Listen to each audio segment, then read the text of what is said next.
capitalism has this problem. It always has had this problem. The number of people who are capitalists is small. It's way too small. And that has always meant that capitalists have a problem if they're in a society of universal suffrage, like the United States or Europe or Japan. Why? Because the number of capitalists is small and the mass of people is large. Because the small capitalists make the system work for them and become wealthy and powerful, and the mass of people don't. It's then only a matter of time, and not much time, before the mass of people make the following eureka discovery.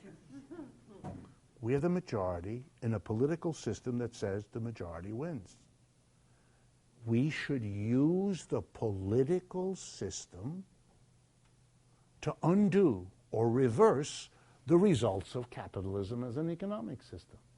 If capitalism makes a few people rich, we'll pass taxes that fix that. We'll take it away from them, and we'll distribute it to everybody else. We'll have a redistributive tax system. Easy to do. Very easy to do. As of tomorrow morning, if you have wealth more than $3 million, it's taxed at 84.6%. Takes a few weeks and you don't have it anymore. There's nothing, seriously folks, there's nothing difficult. We know exactly how to do that. It's easily admitted. There's no problem at all. We move the wealth. The wealthy know this. They know. They're not stupid. They know that they're sitting, and by the way, it's more true now than it's been for 100 years in America. You all know how the wealth is concentrated at the top. That's why the 1%, 99% invented by the Occupy Wall Street became, common knowledge and common language for the American people. A society in which a tiny number of people have a vast amount of wealth and power, and the vast majority of people are having a harder and harder time. The kids have to load up on debt in order to get a college education. They have to borrow money to do any of the things the so-called American dream was supposed to deliver to them, et cetera, et cetera, et cetera. This is a system that's fundamentally fragile. How have capitalists stayed in power as long as they have when they're in this terribly vulnerable position? The answer is that they've made a deal with an institution called a political party that turned out to be very useful for them. And the job of the political parties that the capitalists made use of was to create, and there's no other way to say this, a mass base for capitalism. To create a mass of people who would support the capitalist system. That's the job of a party. And if capitalists are going to support a party the way they support the Republicans or the way they support the Democrats, with huge contributions and every kind of support imaginable, which both parties do, then that's because the party is useful for them, is urgent for them. Let's see how the Republican Party does it real quickly. Its job is to bring into its arms, into its organizations, all the people it can that it can persuade to support capitalism. So, for example, since capitalism is dominated by a few large corporations, one of the biggest problems capitalism has is the risk that small and medium-sized businesses who are constantly squeezed to death by the big ones turn against them. It's very important that that not happen. That is a very dangerous enemy for big business, the small businesses whom they overcharge, the small businesses for whom they steal the interest at high rates for loans, all the rest of it. They outcompete them by underselling them and all the rest. So one of the things the Republican Party has always done is embrace the medium and small business. And the party has worked closely with associations that do that. The Chambers of Commerce. What a wonderful institution. You're in it if you're, a corner sandwich shop, and you're in it if you're a 10,000 person factory at the edge of town. You're all members of the Chamber of Commerce. And you're in the Kiwanis Club and the Rotarians and all the rest of that. Very important. These are mass organizations that bring small and big business together. The Republican Party that's not enough. Small and big and medium big is still much too small. So they found another ally in this country. It works differently in each country. They found the ally of the social conservative, the person who is committed to the notion that they're living 1 or 2 centuries back. That everybody is happily married, has 2.5 children, a dog, a station wagon, all of that. Very important. We love that. We believe in family values.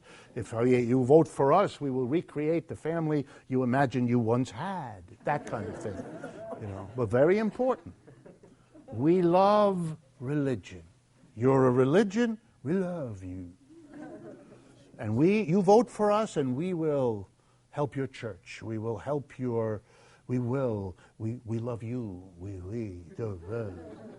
And the deal, or if you like to shoot things that are alive and make them dead, we love guns. We love you with guns. More guns. Here. Take it to bed with you. Take it to school. Sew it into your left leg. We don't care. Because here's the deal. You support free enterprise. You support the capitalist system. You support private enterprise. And we will support you. That's the deal. You vote for the party that endorses the capitalist system with gusto.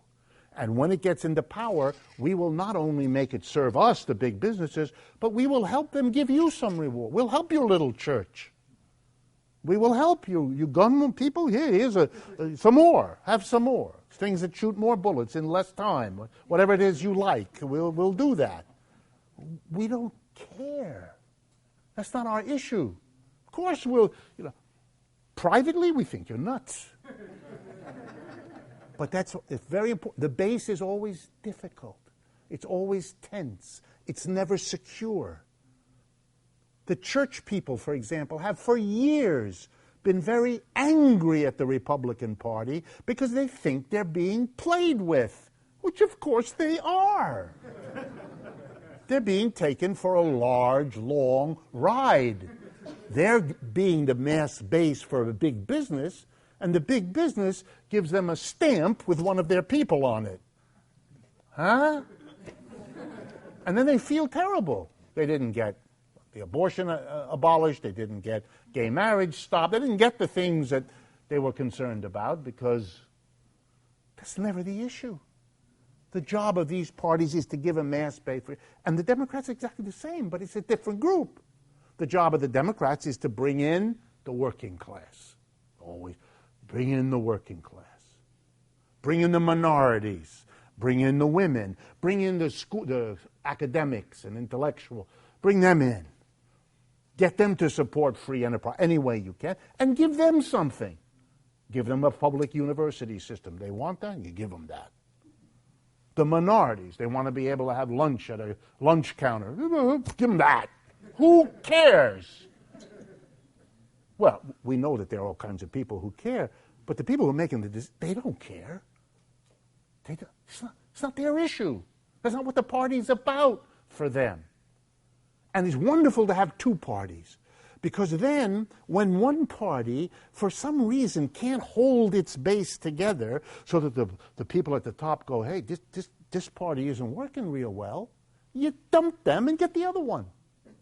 And you play with it until it doesn't break. Then you get and you tell the mass of people, see, when we're not happy, we Americans, with the one party, we got the other party. And after a while, the majority of people realize this game is absurd, and they don't bother voting anymore, do they? Because for them, these are details, they're not that interested. They don't go to church, they don't care much about guns. If gay people want to get married, their reaction is, haven't they suffered enough? I had to do that. That's an old joke, and I had to try it. But sometimes neither of the parties work as a base for capitalists. Sometimes they both fall apart. It can be because of internal stresses and strains, the anger of a group that was brought in and played with, taken advantage of, gotten to support capitalism and given almost nothing in exchange. That sometimes happens. That's not what's happening so much now. What's happening now is the system itself hasn't got enough reward. Too many people are having too hard a time. And so both on the Republican side and the Democratic side, it's not working. The parties whose job it is to hold everything together can't do it anymore. The anger of particularly white male, but not only, but particularly white male workers in the ages of 25 to 50, they're voting for Mr. Trump in huge numbers. They're angry. Nothing has worked for them. Nothing has helped. This game is disgusting for them. They're angry. They want out. And this guy is as good a way as any. It doesn't take much of a risk. He's a successful businessman. So if you're a Republican and voting for a successful businessman, sort of that's in the cards, that's okay. And on the other side, same thing. Overwhelming young people entering into the political arena, loaded up with debt, loaded up with crappy job prospects, loaded up with crappy income prospects, told that they live in an American society where they're going to live better than their parents, and the truth is they're not going to even achieve what their parents had. They are, what are you talking about? This is not I'm out. And they enjoy it. What do you mean I can't vote for he's a socialist? Good. It's like doing exactly what your parents told you not to do. It's delicious. Of course I'm going to vote for that old man socialist. And the more it freaks out my parents, the more I'll tell them about how much fun it was going in. But it's really, and the parties, but it's very serious. The parties can't do it. The parties can't do it. The election, the victory of Mr. Sanders in the state of Michigan last night is an amazing thing that he could do it. It's as amazing as Iowa, it's as amazing as New Hampshire. These are very serious failures of the Democratic Party to do what it's supposed to do. Mr. Sanders is saying, I don't like capitalism. I prefer something else. That's been impossible in the United States for half a century. And he's making it look easy. It's very important. He's teaching Americans, all of you, but millions of Americans, that there are millions of people who agree with him. That's been the unspoken, unspeakable secret of American politics. Because it comes right out and says, capitalism? Who needs it? Who wants it? It's dead. It's old. It's finished. It's done. We don't want it. We don't need it. We're going elsewhere. This is an amazing breakdown of one of the central pillars of a surviving capitalist system. The Soviet Union did not collapse because it was attacked from outside. It fell apart inside. The United States is falling apart inside. It needs a mass base, and it's losing both of them, the Republicans and the Democrats. In Greece, in 2012, suddenly, the two parties, like our Republican and Democrat, who had exchanged prime ministers back and forth, just like we exchanged Republicans and Democrats back and forth for 40 years, suddenly got no votes. They got less than a third together. They used to get 3/4 together. And up comes a little corner left-wing party, Syriza, which is now the government, has been the government for 2 or 3 years. Unthinkable. The great they're gone. The capitalists are now having to make deals with people who proudly say they hate capitalism. Whether they do or not is another matter, but there's a new game for them. And the Greek capitalists have been showing what they think about it, which is they're leaving. They're moving their assets out of Greece as fast as they can. They've been doing it for a long time, so it's very bad for Syriza because their situation is disintegrating as they try to hold on. That's the decision they made. Where's the United States going? I don't know. But the chaos that you see, the anxiety at the top. I don't know how many of you saw it, but every year something called the American Enterprise Institute, a think tank of the right wing, goes to a place called Sea Island off the coast of Georgia. Very ritzy resort, very private. You have to fly into an airport on the mainland and then go over by boat. And they had their annual meeting a little while ago, and all the big wigs of the Republican Party were gathered to talk about what to do with Mr. Trump. But it wasn't just the big wigs of the Republican Party. There were a whole bunch of Democratic leaders there, and one of the people who was spotted, and I had to admit later that he was there, was Arthur Sulzberger, the owner and operator of the New York Times. Oh, I see. We don't have time for the Republican Democratic junk anymore. We're all in this together, because this dissolution of the mass base party is a danger to the system as a whole. The New York Times can't decide between Mrs. Clinton, whom they're desperately trying. If you saw the first headline this morning, Trump wins Michigan. Sanders strong.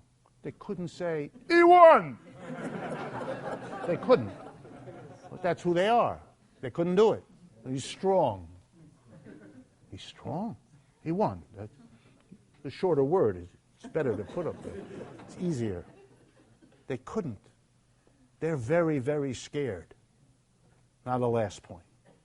What happens to a capitalism when the political parties, whose job it is to create the mass base, or to use the language of Gramsci, to give hegemony to the capitalist system, so it has the allies to keep. When that fails, when the parties disintegrate, when the mass of people desert the parties, will no longer play the game of giving their approval to capitalism in exchange for the crumbs they get, what happens then? No. What happens then is you've got to now control the society. You can't have it by consent. You can't persuade them. They're angry, they're bitter. That's where we are. We're getting a country more and more angry about the job situation, the income situation. Now you've got to force it. That's called when the government becomes the partner in the control, in the shutting down, in the ending. There'll be no dissent, there'll be no demonstrate, there'll be none of that. And if you do it, we will hurt you. We will throw you in jail. If there's too many of you to accommodate in our jail, we will dump you in the ocean. We won't. We understand you don't accept us anymore. Okay? We tried it. It worked real well. We have Republicans and Democrats for 150 years. Okay, it doesn't work forever. Nothing does. And now we're going to have to, especially this happens if they're threatened, if they can see the revolution coming. Mr. Hitler came to power in January of 1933. Very important. The Depression had hit in 1929. Was 4 years into the Depression. In those 4 years, two political parties took off inside Germany, the Socialist Party and the Communist Party. By 1932, the last elections the Germans had, the Socialists and Communists together, 50% of the vote. And they were out in the streets, and they were talking revolution. The debate in the street was between the Socialists, who wanted to take power but not too violently, and the Communists, who wanted to take power and didn't worry about how violent it might be. And the mass of the German capitalists didn't know what to do. Their conventional parties had disintegrated. Their equivalent of Republican and Democrat, the mass of people were so hurt by the Depression, so bereft. Depression hit hard in Germany, like it did here. They were so angry and so bitter. Think of the Trump forces and the Bernie Sanders forces a year or two down the road when things have gotten worse. They were really bitter. So the German capitalists made a decision. They turned to the only other political force that could give them a mass base. All the old ones were gone. They had this crazy, weird, short, dark-haired fellow from another country. Hitler, Austrian, brown. These blonde, blue-eyed Aryans were in love with a little brown, short guy with a funny mustache who no one took seriously. And a quarter Jewish. What? A quarter Jewish, perhaps, yes. Perhaps, yes. But the capitalists who didn't like him, who made fun of him, who thought he was a bully, a clown, a loudmouth, an uncultured, uncouth. Jesus, you could the whole list of things we say about Mr. Trump. Or, as I learned recently, his original family name, Drumpf. Stephen Colbert did a horrible, horrible job on poor Mr. Trump. But here's my point. Turning to a fascist, to a person who says, I'm not about the usual conventions of politics. I'm not a Republican and a Democrat, or the German equivalent. I'm here to tell you, you want to make a deal with us? Fine. You give us the government, we'll take care of all the opposition. Don't worry about it. You don't need a mass base. We'll kill them. We'll terrorize them. We'll drive them out of the country, or we'll arrest them, or we'll gas them to death. We'll take care of it. There'll be no unions to worry about. There'll be no communists and no socialists and nothing. That's what happened. Fascism is when you can't hold this unequal system together with the mass base party apparatus. We're watching both parties tremble because they can't do it. They can't paper over the contradictions of this system. The poverty, the debt, the bad-looking future, the difficulty of the young people who are voting overwhelmingly against what exists. And this system is now going to have to figure out, can we recoup the mass base in the two parties? And it don't look real good right now. And if Mr. Trump wins, he will exacerbate all of that. His commitment to evangelicalism is thin. Very thin. And if Mrs. Clinton becomes the candidate, which the apparatus wants, she will come in under a cloud of disagreement and hostility and criticism from an outside of her party, but from half of the people inside the party. How she's going to govern and how that's going to work, very questionable. Whatever she says, you should all be aware, she and her people are watching in stunned disbelief at the disintegration of of their party. Exactly the way the establishment of the Republican is looking in stunned disbelief as Mr. Trump makes monkeys out of them. Over and over again. They don't know what to do. They don't know how to stop it. But be very worried, because there is a solution that has happened before when this peaceful arrangement of keeping capitalism going breaks down. What happens then if you have that merger of the government as the partner with a heavy fist to keep this system going against all of the opposition? That's fascism. That's Italian fascism, Japanese fascism, Ukrainian fascism, German fascism, and so on. Fascism has always lurked there as the fallback position when everything else doesn't work.